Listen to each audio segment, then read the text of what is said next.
शंख को घर में रखने के कुछ नियम हैं, जिनका पालन करना आवश्यक है।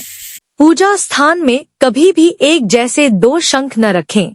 इससे शंख की ऊर्जा टकराती है और नकारात्मक ऊर्जा का प्रवाह होता है। यदि एक से अधिक शंख पूजा स्थान पर हों, तो यह ध्यान रखना चाहिए कि वे एक जैसे न हों। एक शंख की पूजा करनी चाहिए और दूसरे शंख का प्रयोग शंखनाद के लिए करना चाहिए। पूजा वाले शंख का प्रयोग कभी शंखनाद के लिए न करें। जिस प्रकार सनातन धर्म में प्रत्येक पूजा विधि और नियम निर्धारित हैं, उसी प्रकार शंख के लिए भी कुछ नियम निश्चित हैं। शंख को कभी भी भूमि पर न रखें। शंख को सदैव चौकी पर या कपड़े का आसन बिछाकर रखें।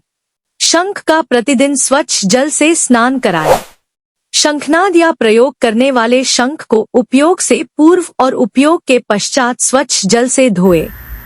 सनातन धर्म में भगवान विष्णु को प्रमुख देवताओं में से एक माना गया है। शंख को भगवान विष्णु से जोड़ा जाता है।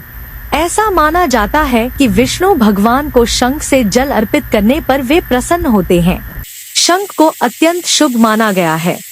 शंख का प्रयोग प्राचीन समय से विभिन्न परिस्थितियों में किया जाता रहा है। पूजा से पहले शंखनाद करके पूजा प्रारंभ की जाती है।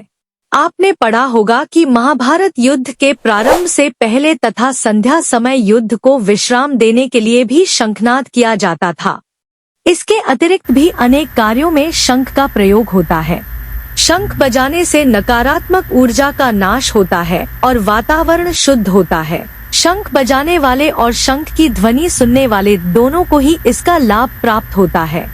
शंख की ध्वनि न केवल वातावरण से नकारात्मक ऊर्जा को दूर करती है, बल्कि मनुष्य के भीतर की नकारात्मक सोच पर भी प्रभाव डालती है।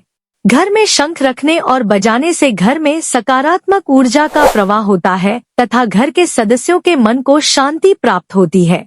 आपने अनुभव किया होगा कि जब मंदिरों में शंखनाद होता है तो आध्यात्मिक ऊर्जा प्रवाहित होती है। जो व्यक्ति शंखनाद के समय मंदिर में या मंदिर के आसपास होता है, उसे भी उस आध्यात्मिक ऊर्जा की अनुभूति होती है।